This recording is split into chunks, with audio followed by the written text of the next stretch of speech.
This is level 1 of the CFA program, the topic on fixed income and the reading on fixed income securities defining elements. This is the first in a series of fixed income readings and really serves as an introduction. And you'll see the learning outcome statements. There's a lot of define and describe. But let me go ahead and start by trying to provide you with a solid foundation of addressing not just the LOSs in this reading, but then the LOSs in some future readings. So let's look at 3 questions. Let's ask who issues securities. Let's ask what do those borrowers do with the capital? And then finally, let's ask what do investors get out of being a bondholder from those issuers? So let's look at that first question. Who issues bonds? Well, governments, of course, issue bonds, and businesses issue bonds. So we'll take a look at corporate bonds and government bonds. What do those entities do with the capital? Well, corporations use it to primarily finance the investment in wealth-increasing projects, although the proceeds can also be used for other things like mergers and acquisitions and maybe to pay a dividend and maybe to change the capital structure on the right-hand side of the balance sheet. Governments issue bonds in order to finance their budget deficits. Now, the third question, what do bondholders get out of lending capital to these entities? And that's pretty much the focus of not just this reading, but then the future readings here in this topic series. But what investors receive is an explicit promise from the issuer that has 2 components. The issuer says something like, hey, I promise to pay interest and I promise to pay principal. Now, a lot of times those interest payments, and they're going to be called coupon payments, those interest payments are fixed, but they don't have to be. And then the principal amount in almost all cases is going to be $1,000 of a par value. And as you look through these LOSs, there's describe and compare and describe. What are we doing? Basic features of a fixed income security. We'll talk about the contract. We'll talk about covenants. So once again, this is really just an introductory reading. However, if you know and you learn and you understand these LOSs, excuse me, then this will lead you into success to future readings. All right, what is a fixed income security? So what did I say earlier, just a moment ago, that a bondholder receives interest in principal. So notice what we have in bold there. Provides a return in the form of fixed periodic payments. So look down at the bottom of a timeline there. There's time period 0. And so at time period 1, 2, 3, and 4, and 5. So this is going to be a 5-year bond. And this is what we know about fixed income securities, is that they have a fixed maturity date. There's an ending date to the bond issue. Lots of corporations and governments issue bonds for 10 years or 20 years or 30 years. But, in recent past, and I'm going back to, maybe the 1990s, there are companies that issue 40-year bonds and 50-year bonds. In fact, 2 companies that you probably have heard of, Walt Disney and Coca-Cola, issued 100-year bonds back in the 1990s. And so what does that promise involve? So look at the bottom illustration down there on the timeline, that this bond is going to pay $40 every year for, in this case, 5 years. But if it were the Disney bond, it would be $40 for 100 years. And then on the maturity date of the bond, the bondholder will receive the final coupon payment or the final interest payment, and then the return of principal, which is why we have $1,000 plus the $40. Now, notice back on the way left under time period 0, there's a minus sign in front of that 1,000. That's going to be the price of a bond.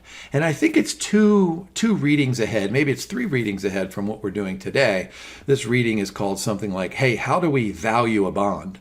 And this is a good time for me to introduce it. We're going to value a bond just as the present value of the explicit promise, the present value of the coupon payments and the present value of the principal payments. So I'm going to have you get out your calculator right now with me, right? Get out your financial calculator and let's go ahead and work through this just quickly. This is not part of the LOS here in this reading, but it will be in a future reading. So the earlier you learn this, the better.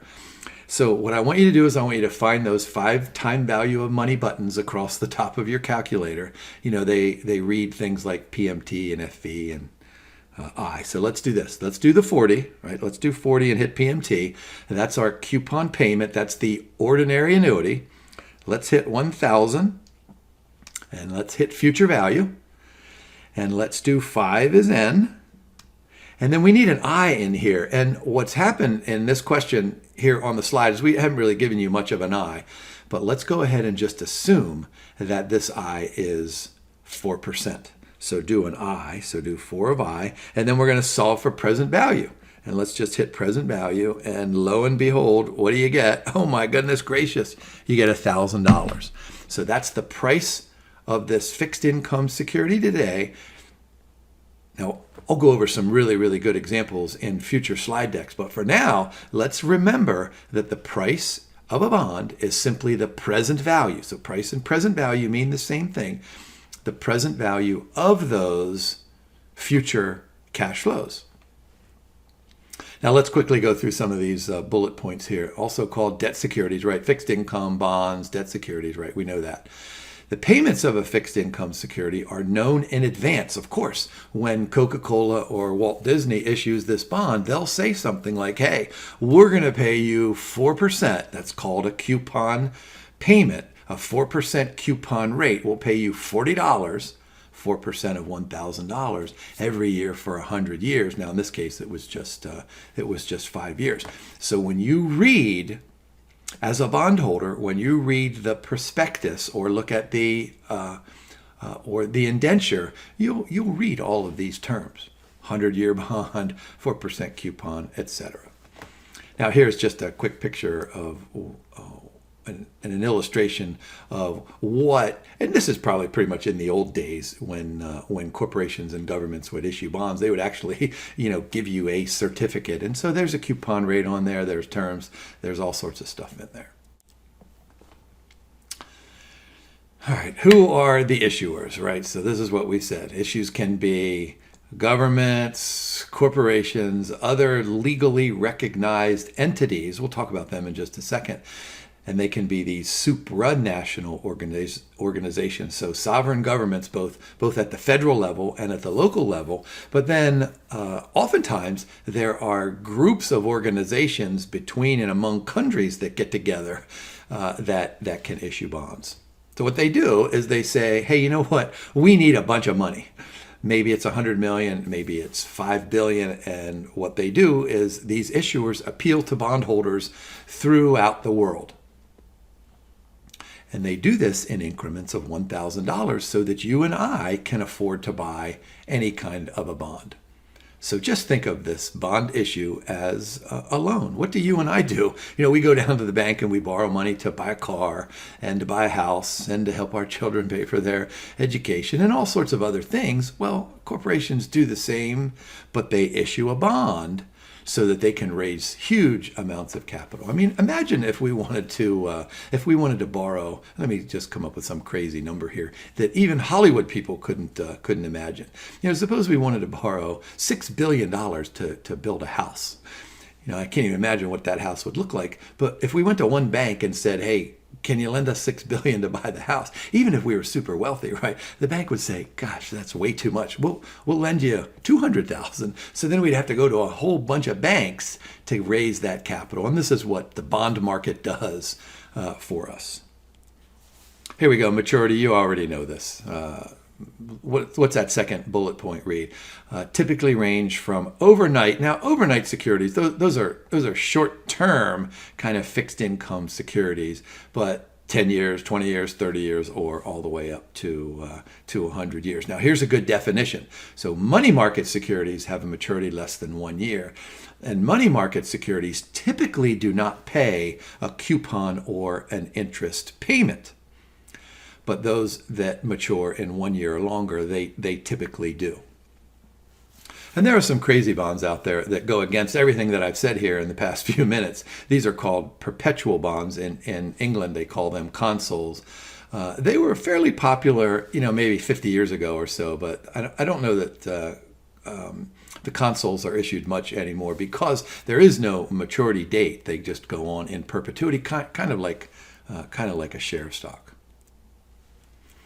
Let me tell you a quick personal story. In 1981, when I was sitting in my very first financial accounting class, a professor, and by the way, I was in such a big class that there were, I don't know, maybe 3,000 people in this gigantic auditorium.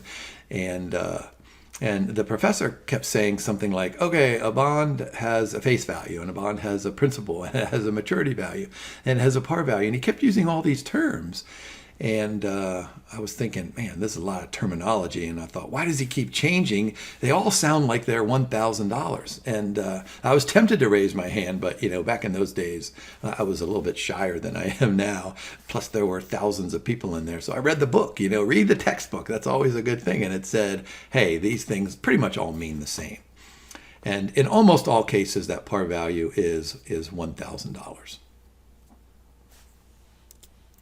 Coupon rate, this is what I was saying. Think of the coupon rate as the interest payment. We're going to get the coupon payment from the coupon rate.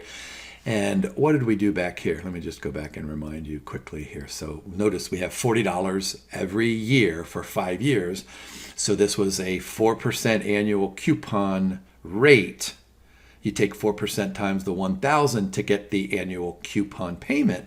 And that annual coupon payment is the interest payment. Now, notice that second bullet point down there. Most bonds, they're kind of considered conventional bonds. Most bonds pay a fixed coupon rate. But organizations, corporations, and governments, they don't have to pay a fixed 4% for 5 years, or Disney doesn't have to pay a fixed 4% for 100 years. I mean, they could make it up. They could say, look, I'll pay you 2% first year, I'll pay you 12% the second year, I could pay you 40% in the third year. But bond issues typically aren't that crazy, and so they're typically fixed, but they can also be floating. And look at the bottom arrow point. Floating rate consists of a market reference rate plus some type of a spread. And that market reference rate historically has been LIBOR, the London Interbank Offered Rate.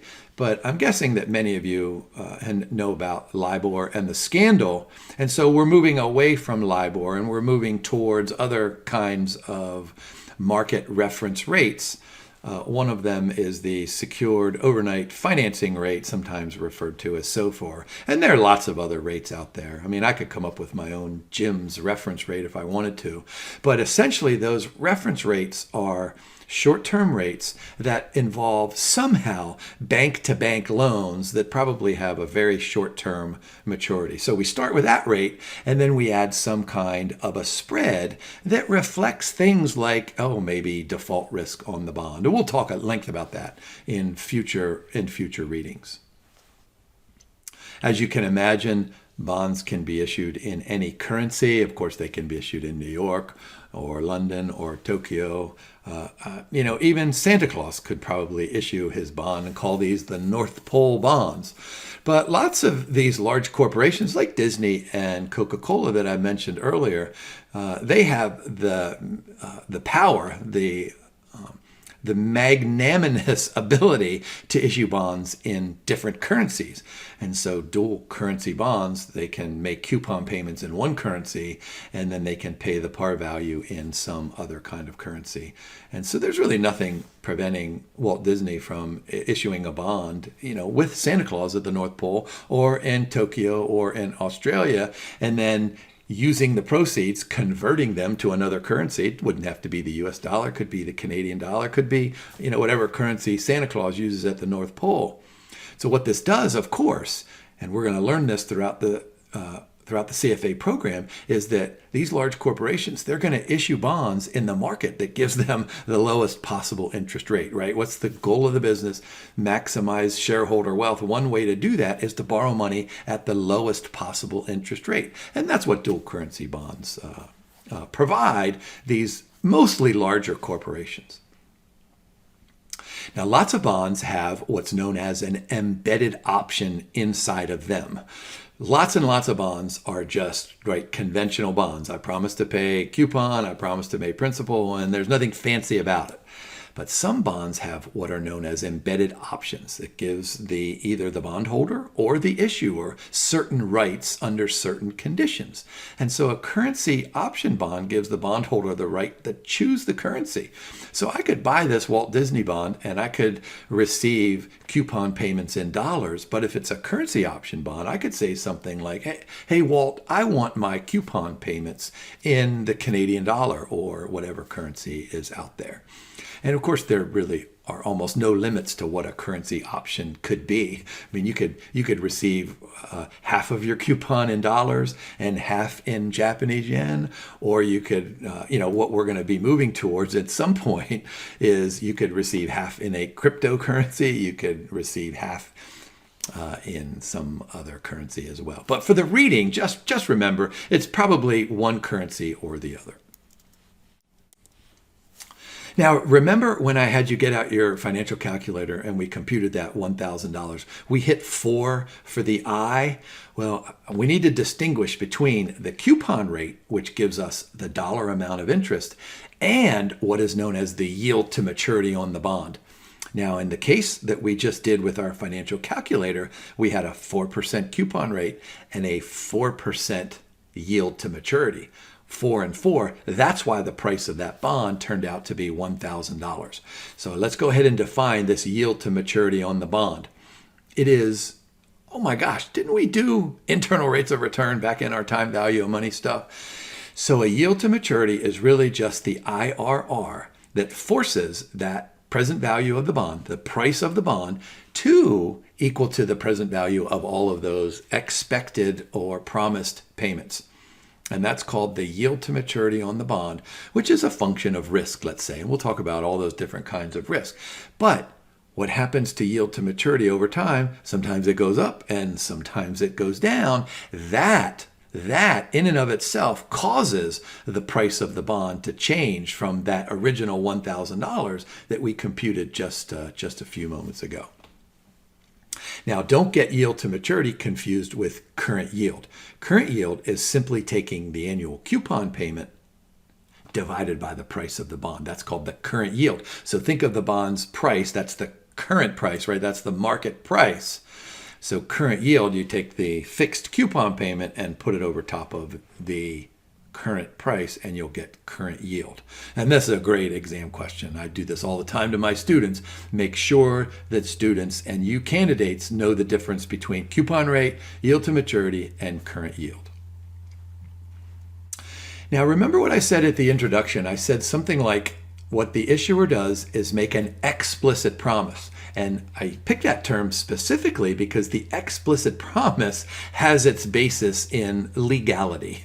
And so what we call this bond indenture is the legal document that outlines the obligations of the issuer. And so pretty much the document, I mean, it's, you can read these things. They're thousands of pages long, not quite thousands. I exaggerate a lot and embellish, but they're long documents. But somewhere in there, they have the coupon rate, the maturity date, and any right of the bondholder, which involves some of those embedded options that I talked about earlier, or some other kind of features that we'll do here in a slide or two.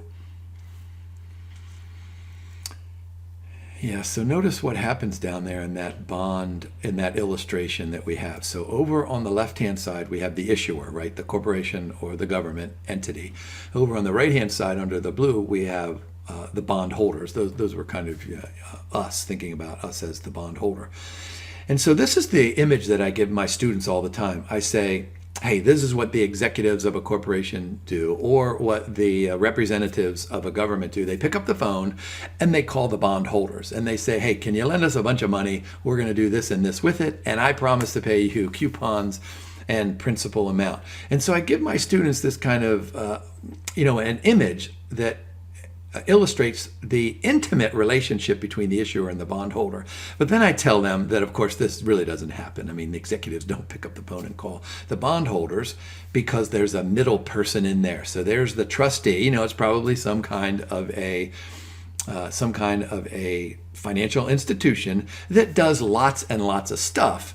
And inside of those trustees' obligations are to making certain that the issuer over on the left-hand side does all the stuff that is outlined in this legal document, and that the bondholders get all the stuff that they are duly and legally the rightful owners of. Let's see. A plain vanilla bond has a standard template. Yeah, sure, that makes a lot of sense.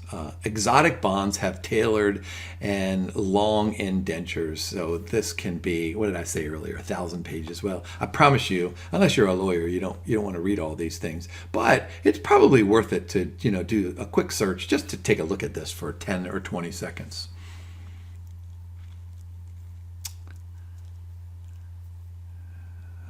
All right, so what was that first one? Legal entity of the bond issuer. So we did all that. So it's the corporate legal entity, or it could be a holding company. Remember, financial institutions, a lot of them have what they call financial institutions, holding companies, or bank holding companies.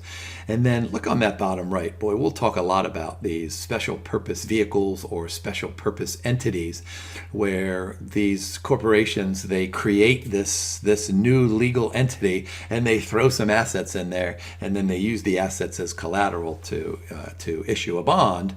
And so the bond indenture has to tell us all about that. This is a source of off-balance sheet financing that, it's really a cool source of financing. It really does lots of really great things to transfer risk. The problem is that we need to make sure that we know everything that's going on about that. Think Enron. Those of you who are old enough to live through Enron, somewhere around the year 2000, they had a bunch of these special purpose vehicles, and they told us that they threw a bunch of assets into this thing, but they didn't throw any assets in there, and they ended up borrowing a lot of money, and they faked us all out. All right, source of repayments. All right, you ready for this? So corporations issue bonds. What did I say earlier? To invest in wealth increasing projects. And so what do those wealth increasing projects do? Well, they generate cash flows. So corporations repay these bonds by the cash flows from operations.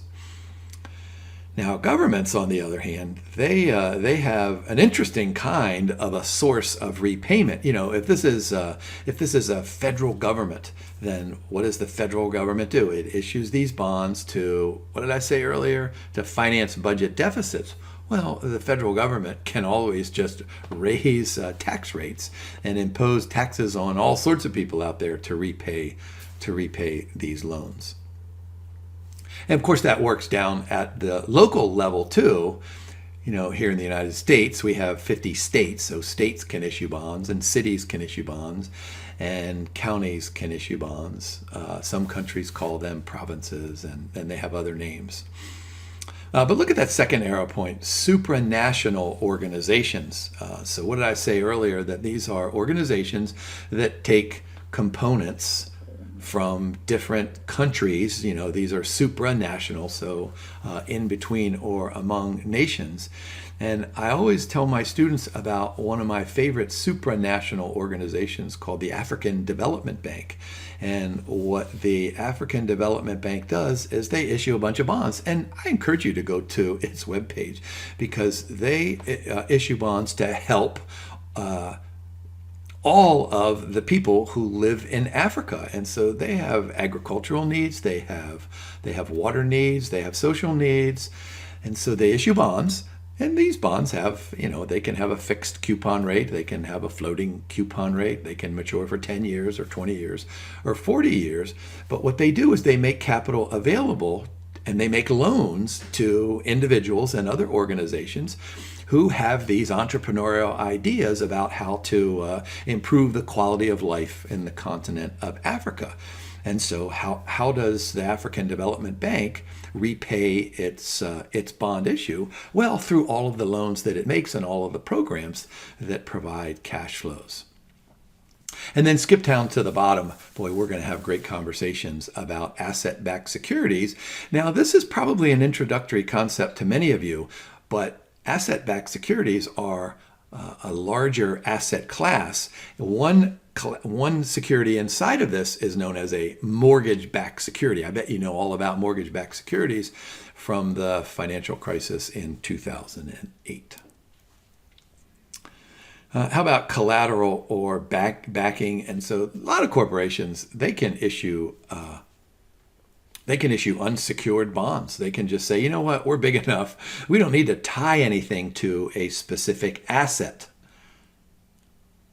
But many corporations and many bondholders prefer that there is some kind of a backing.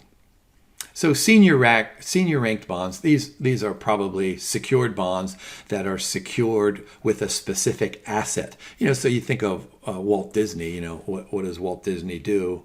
What kind of assets? I mean, it has the theme park, right? And it has TV, and it has movies, and it has production sets, and whatever else goes into that. So they could issue a bond and tie that to the asset, so that if Walt Disney couldn't repay the loan, then the bondholders would force them into bankruptcy court, and the judge would say, okay, you now have possession of a theme park, and the bondholders don't really want to run the theme park. They would sell it.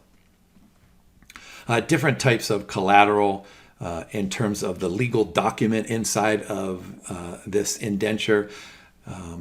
Collateral trust bonds, mortgage bonds, equipment trust certificates. Those equipment trust certificates were pretty much the origination of collateral. These go way back, 150 years ago to the railroad industry inside of the United States.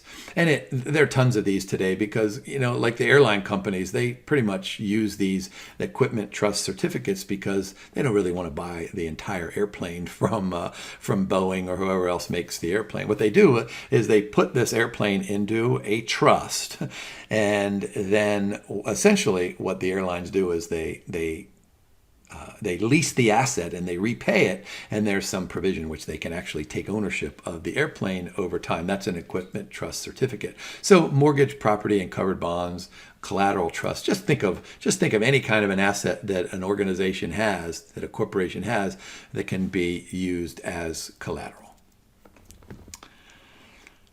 Credit enhancements. These are super cool things. Let's suppose I issue a bond for let's just say $1 million, and I use an asset that I have that cost me $1 million. I mean, that makes sense, right? Well, the bondholders are going to take a look at me, and then they're going to take a look at the asset, and they're going to say, boy, there's some risk involved there. Maybe it's not nearly as collateralized as we would like it to be. So the bondholders might look at me and they say, hey, Jim, you know what? We want more collateral. We want that asset. Plus we want a bunch of other assets in there. So this is called overcollateralization. And here's the example that I always give my students. And I've used this in examples for level 1 and level 2 recordings. But I tell my students, I say, look, let's go back to one of my favorite movies from the old time days, and maybe a movie that you guys have seen. I'm referring to the Pink Panther movies. So you remember Inspector Clouseau was trying to find this stolen Pink Panther diamond, which was priceless. So imagine putting the Pink Panther diamond into a trust as collateral for $100 million bond issue or whatever it is. This is an example of over-collateralization. So when you get to the exam and you get to a question on this, think of Pink Panther and then give yourself a chuckle for Peter Sellers and Steve Martin, who are super funny in those movies. And I promise you won't get this question wrong, right? How's that for a loose promise? And there are other ways to do this. You can do credit tranching where you slice it into different tranches. We'll talk about that at some other recording. All right, covenants. These are really cool things that add value to the bond issue for both the borrower and the lender. So notice what we have there in that first point. Legally enforceable rules. that both parties agree on. And so these can either be in the affirmative or in the negative. And so the affirmative, of course, the name suggests that somebody has to do something, right? And so the great example is when a corporation issues a bond and they say, hey, we're going to issue this bond and we have this terrific idea over here for a positive NPV project. We're going to invest it in this new product line. So we're going to use the proceeds to do this. And so remember we had that illustration in the middle for the trustee. So the trustee is going to make sure that the company borrows the money and then uses it for those specific proceeds. And then some other minor ones are something that sounds like, you know what, as a bondholder, we're trusting you with our capital, so why don't you trust us? Why don't you hire some really good financial accountants so that they can go through the financial statements and audit them and put their stamp of approval? So those are examples of positive covenants. But then there are negative covenants. And so if you're my bondholders, you might say to me, all right, Jim, we're happy to lend you the money, but we don't want you to do this and this and this and this. Because if you do this and this and this, then we might not get our $40 from that earlier example. Yeah, so look at the examples we have at the bottom. You cannot sell certain assets. You know, like that asset that's in the trust, that's in the collateral. You can't sell the Pink Panther diamond without our approval or without our knowledge. You can't take over another company. You can't pay a dividend, or you can't increase the dividend by more than 10%, or you can't do this, or you can't do that. So remember positivity and negativity.